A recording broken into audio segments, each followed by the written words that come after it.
میں چاہتا ہوں ایسا نیرو و طاقت تمہارے اندر پیدا ہو کہ جو تمہیں گناہوں کے مقابلے میں روک لے، گناہ کے ارتکاب سے روک لے، نافرمانی سے روک لے، معصیت سے، گناہ سے تمہیں روک لے۔ بس عبادات ہدف نہیں ہے، عبادات وسیلہ ہیں تقوی پیدا کرنے کی۔ اب فقط جب آپ لوگ دیکھیں کہ اللہ تعالیٰ نے عبادات کو، یہ ماہ رمضان کو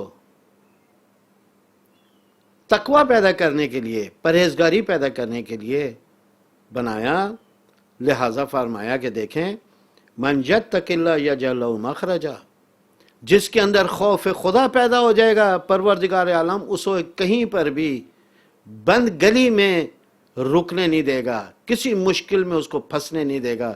جب بھی کوئی اس کے اوپر کوئی مشکل آئے گی، پریشانی ہوگی، مخرجا، اس کے لیے خروج کے راستے، اس کے لیے نجات کے راستے قرار دے گا۔ تقوی کا فائدہ ایک تو یہ۔ وَيَرْزُقْهُ مِنْ حَيْثُ لَا يَحْتَسِبُ، دوسرا فائدہ پروردگار عالم فرماتا ہے کہ جب تقوی پیدا ہو جائے گا تو ایسی راہوں سے میں اس کو رزق دوں گا کہ جو اس کے وہم و گمان میں بھی نہیں ہوگا، اس کے خیال میں بھی نہیں ہوگا۔ یہ روزی میرے پاس کہاں سے آ گئی؟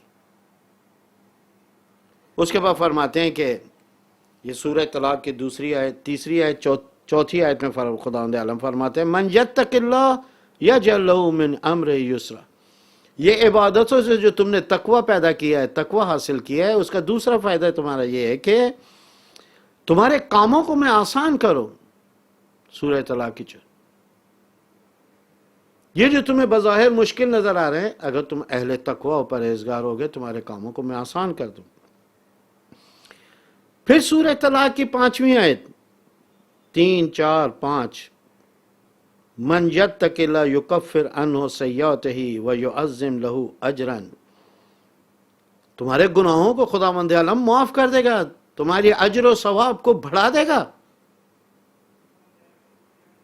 تقوی کے فوائد۔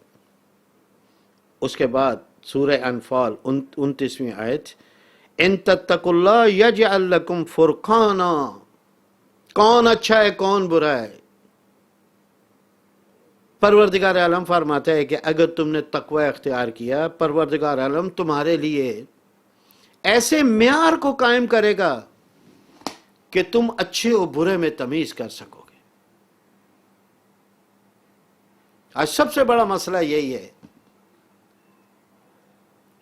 لوگ ایسی جگہوں کی طرف چل پڑتے ہیں، ایسے لوگوں کے پیچھے چل پڑتے ہیں کہ جن کے پیچھے چلنا نہیں چاہیے تھا، ان کو تمیز نہیں کر پاتے۔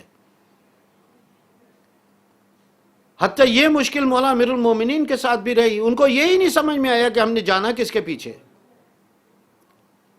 غلط لوگوں کا انتخاب کر لیا۔ لیکن جو اہل تقوی و پرہیزگار تھے، سلمان جیسے تھے، ابو ذر جیسے تھے، میثم تمار جیسے تھے، مالک اشتر جیسے تھے، حج ابن عدی جیسے تھے، انہوں نے علی کے دامن کو نہیں چھوڑا۔ کتنے لوگ تھے جو مولا امام حسین کے ساتھ مدینے سے نکلے تھے لیکن حسین کو چھوڑ گئے، کتنے ایسے تھے جو راستے میں حسین کے ساتھ ملے، انہوں نے ساتھ نہیں چھوڑا۔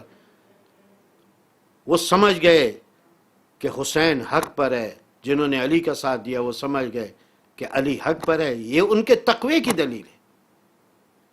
من یعظم شعائر اللہ فإنہا من تقوی القلوب، جو اللہ کی نشانیوں کو زندہ رکھتے ہیں، یہ بھی ان کے دلوں کے تقوی کی وجہ سے۔ تو جب آپ تقوی پیدا کریں گے، اللہ تعالیٰ آپ کے اندر ایک ایسی قوت کو پیدا کرے گا کہ آپ اچھے اور برے میں فرق کرنے لگے۔ پھر فرماتے ہیں یجعل لہ فرقانا ویکفر عنکم سیئاتکم، تمہاری برائیوں کو جھاڑ دے گا، تمہارے مٹی کپڑے پر جو چڑھی ہوئی ہے سیئات کی، اس کو جھاڑ دے گا خدا میں۔ وَاغْفِرْ لَكُمْ، تمہارے گناہوں کو تمہیں معاف کر دے گا، وَاللَّهُ ذُو الْفَضْلِ الْعَظِيمِ۔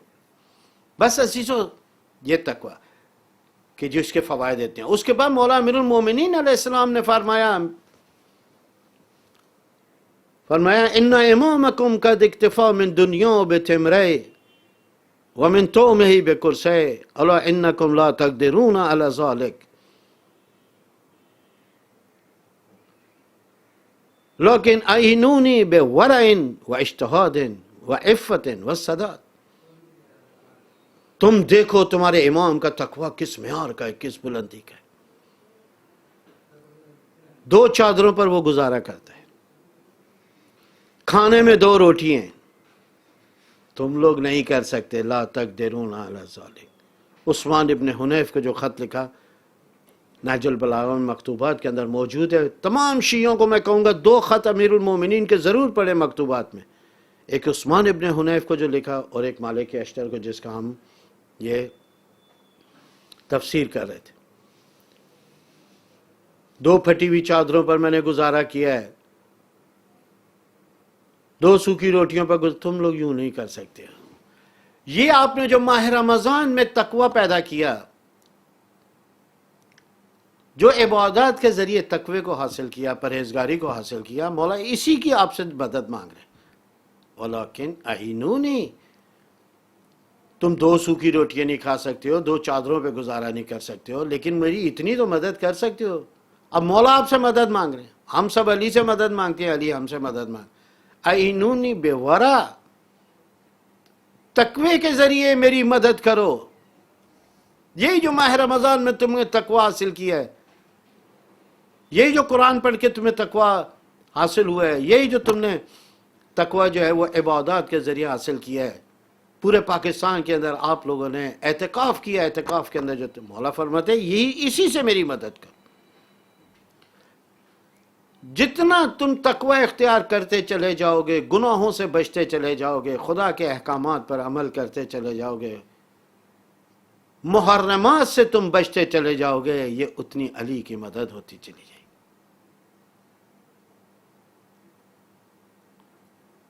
ایک جگہ پہ مولا امیر المومنین فرماتے ہیں اتقوا اللہ فی عبادہ و بلادہ.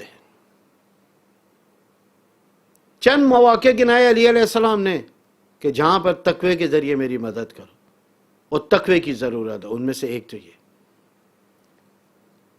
کہ خدا کے بندوں کے متعلق ڈرو، تقوی رکھو، پرہیزگاری رکھو. اللہ کے حقوق، بندوں کے حقوق، اپنی اولاد کے حقوق، اپنے ہمسایوں کے حقوق، اگر تم چاہتے ہو ان کو ادا کرو، یہ بغیر تقوی اور پرہیزگاری کے تم ان کو ادا نہیں کر سکتے. نہ فقط انسانوں کے حقوق بغیر تقوی کے تم ادا نہیں کر سکتے، بلکہ شہروں کے حقوق بھی تم بغیر تقوی کے ادا نہیں کر سکتے. شہروں کے حقوق کے لیے بھی تمہیں تقوی کی ضرورت پڑے گی. اس کو صاف رکھنا ہے، اس کو آباد کرنا ہے، اس کو سرسبز بنانا ہے، اس شہر کی ضروریات کو پورا کرنا ہے. یہ سارے کے ساری چیزیں تمہارے تقوی کی محتاج ہیں. حتی انکم مسئولون عن البقاع والبہائم، حتی اس شہر کی جو جگہیں ہیں، اس میں جو مدارس ہیں، اس میں جو اسکول ہیں، کراچی میں سمندر ہے، باغ ہیں، لائبریری ہیں، مساجد ہیں، ان سب کے حقوق ہیں تمہارے اوپر. یہ جگہیں ہیں. بقا بکا، سمندر کے ساحل کو صاف رکھنا ہے، مسجدوں کو آباد رکھنا ہے، مدارس کو آباد رکھنا ہے، ان کی ضروریات کو پورا کرنا ہے. بغیر تقوی کے ان کو نہیں پورا کر سکتے. اس کے بعد مولا فرماتے ہیں بہائم، جانوروں کو بھی حقوق ہیں جو تمہارے اطراف میں ہیں، درختوں کے بھی حقوق ہیں جو تمہارے اطراف میں. ان درختوں کو سوکھنا نہیں چاہیے، ان کو کاٹنا نہیں چاہیے، یہ تمہارے تقوی کے محتاج ہیں. اسی طرح مولا فرماتے ہیں کہ جانور تمہارے اطراف میں جو جانور ہیں، اگر کوئی پیاسا ہے جانور، اس کو پانی پلانا تم پر واجب ہے. اگر کوئی دھوپ میں بندھا ہوا ہے، اس کو سائے میں باندھنا واجب ہے.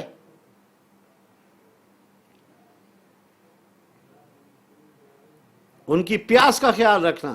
مولا امیر المومنین نے کہا مرغابیوں کے متعلق، اگر ان مرغابیوں کو صحیح ٹائم پر کھانا نہ دے سکو، پانی نہ دے سکو، تو ان کو آزاد کر دیں. عزیزو، اب کچھ روایات آپ کی خدمت میں عرض کرتا ہوں پیغمبر اکرم حضرت محمد مصطفیٰ صلی اللہ علیہ وسلم سے. مولا فرماتے ہیں کہ قال رسول اللہ من سر ان ینسع لہو فی عمرہ ویوسع لہو فی رزقہ فلیتق اللہ ولیصل رحمہ. مولا فرماتے ہیں اگر کوئی شخص یہ چاہتا ہے کہ پروردگار عالم اس کی عمر کو طویل کرے اور اس کی روزی میں اضافہ کرے تو اسے چاہیے کہ تقوی کو اپنا پیشہ بنائے، پرہیزگاری کو اپنا پیشہ بنائے. مولا امیر المومنین علیہ السلام فرماتے ہیں تو تقوی کہ لو ان السماوات والارض کانتا علی عبد رتقا ثم اتقى الله لجعل له منها مخرجا ورزقه من حيث لا يحتسب. فرماتے ہیں کہ اگر زمین و آسمان کے دروازے انسان پر بند ہو جائیں، خداوند عالم سارے راستے زمین و آسمان کے اس کے اوپر بند کر دے، لیکن یہ تقوی الہی کو اختیار کرے، یہ پرہیزگاری کو اختیار کرے، پروردگار عالم اس کے لیے راستوں کو کھول دے گا، نجات کے راستے اس کے لیے کھول دے گا، اور ایسے راہوں سے اس کو رزق عطا فرمائے گا جس کا اس نے سوچا بھی نہ ہوگا. اس کے بعد مولا فرماتے ہیں کہ بس یہاں تک کافی ہے. اب اس سوشل میڈیا کے دور میں ایک روایت جو میں نے کل ہی مجھے نظر آئی، آپ لوگوں کی خدمت میں عرض کرتا ہوں کہ ہماری تنظیموں میں رازداریاں ختم ہو گئی ہیں. بجائے یہ کہ لوگوں کے عیب کو جاننے کے بعد ہم اس کو چھپائیں، ہم اس کو اچھالتے ہیں.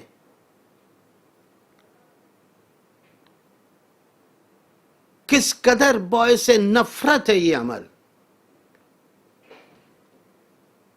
کہ خداوند عالم ہمارے عیبوں پہ پردہ ڈالتا ہے. وہ ستار العیوب ہے، وہ ہمارے گناہوں کو چھپا کے بیٹھا ہے، لیکن ہم بندوں کے عیبوں کو چھپانے کے لیے تیار نہیں ہیں.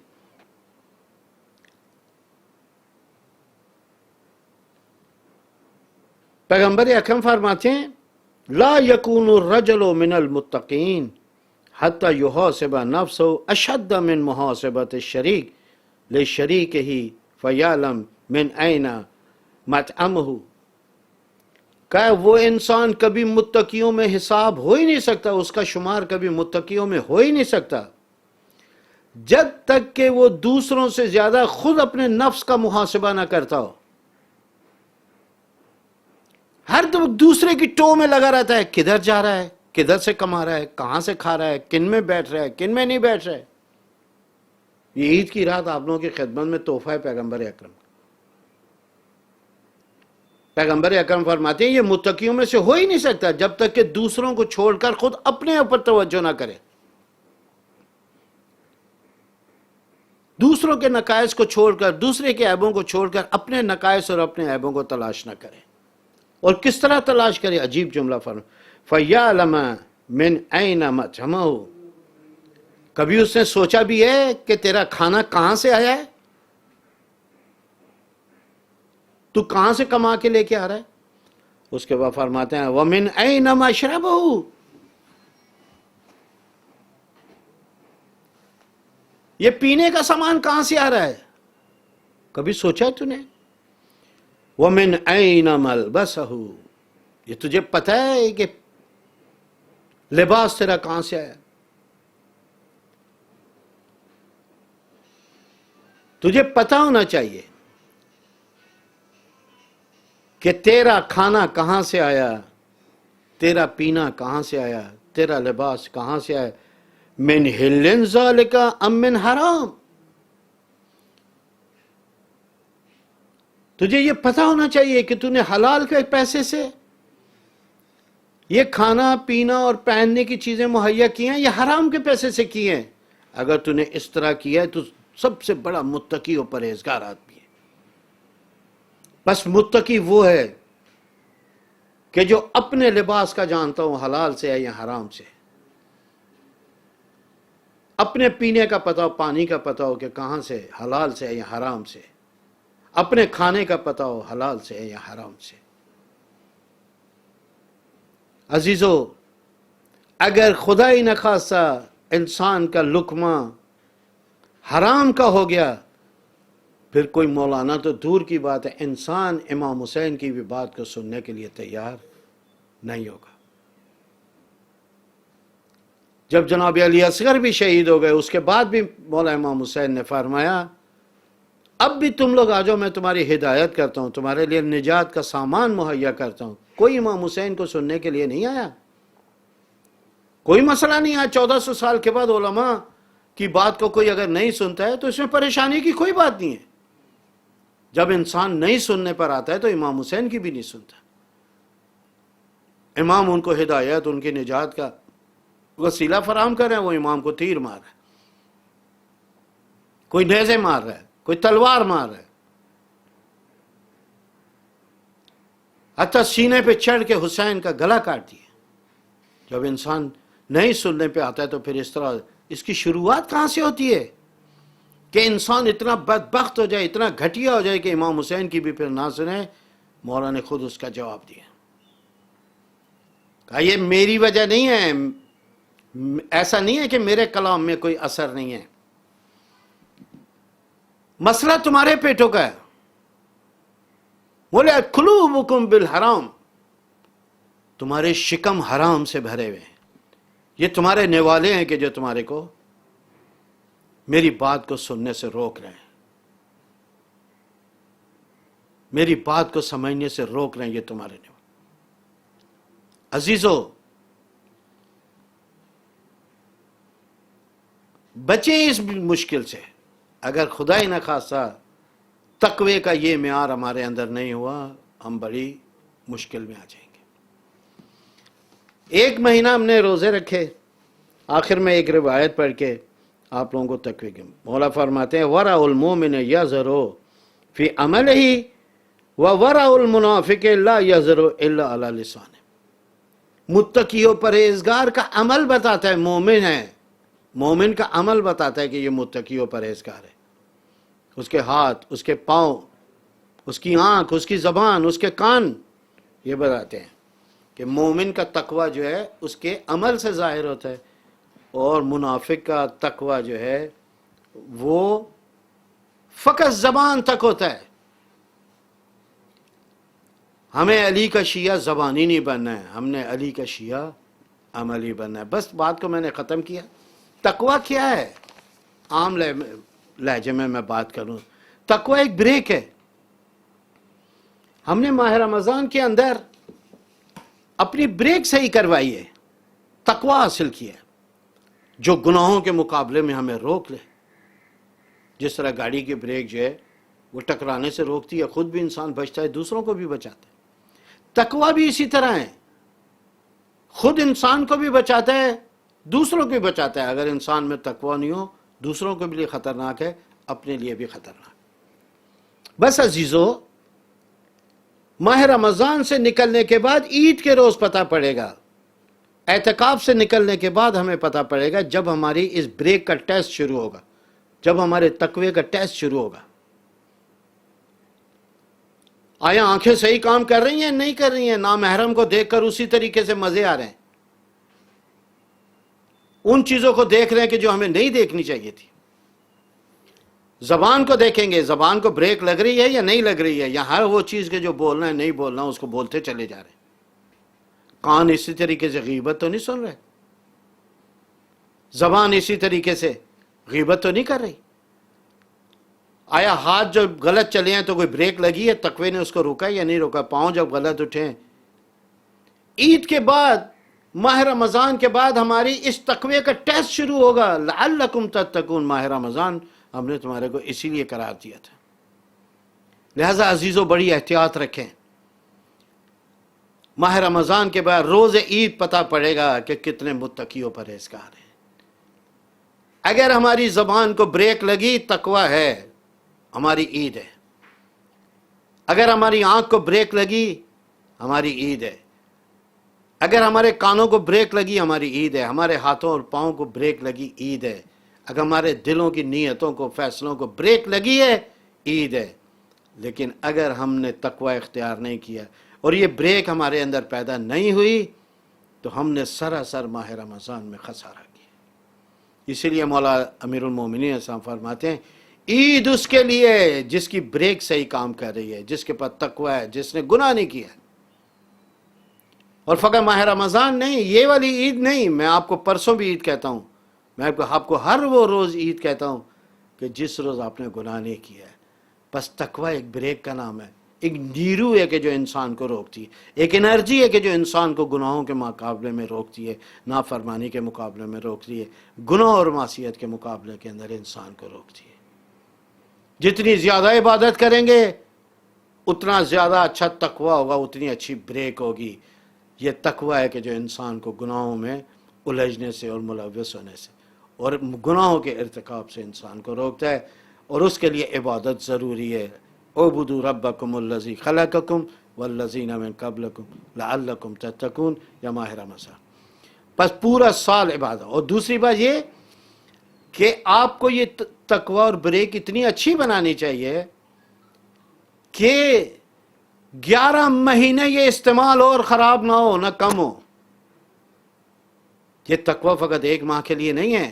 امام خمینی نے اپنی شرح میں اسی لیے کہا، امام فرماتے ہیں اس مہینے کے اندر آپ 11 مہینے کے لیے تقوی سے سمیٹو، اتنا تقوی آپ سمیٹ لو کہ 11 مہینے آپ کو گناہوں سے روک سکے، آپ کو نافرمانی سے روک سکے، آپ کو معصیت سے روک سکے۔ بس گناہ اس بات کی دلیل ہے کہ نہ انسان کے پاس تقوی پرہیزگاری ہے اور نہ خوف خدا ہے۔ عید کا پیغام یہی ہے کہ زندگی میں سے گناہوں کو نکال لے۔ عید یعنی پلٹنا، گناہوں سے ثواب کی طرف پلٹنا، معصیت سے اطاعت کی طرف پلٹنا، خدا سے جو دور ہو گئے تھے خدا کی طرف دوبارہ پلٹنا، اور جو خدا کی طرف پلٹ کر آئے گا پروردگار عالم اس کے وجود میں، اس کے دل میں خوشی عنایت فرما۔ پروردگار عالم سے دعا ہے پروردگارہ آئندہ ماہ رمضان بھی ہمیں درک کرنے کی توفیق عطا فرما، اور پورے سال ہمیں اپنی بندگی اور عبادت اور اطاعت کی توفیق عطا فرما۔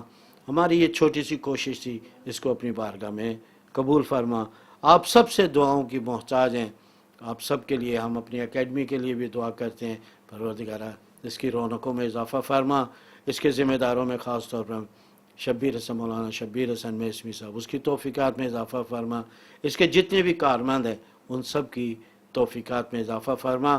ہم آپ سب کے لیے دعا گو ہیں پروردگارہ جہان تشیع کی پریشانیاں دور فرما، ہمارے مرحومین کی مغفرت فرما، ہمارے گناہوں سے درگزر فرما، ہمارے وطن عزیز کی حفاظت فرما، اس کے دشمنوں کو ذلیل و نابود فرما۔ پروردگارہ بحق محمد و آل محمد ہمیں اپنے وطن کی، دین کی، قرآن کی، اہل بیت کی خدمت کی توفیق عطا فرما۔ آپ سب سے التماس دعا، اللہم صلی علی محمد و آل محمد وعجل فرج۔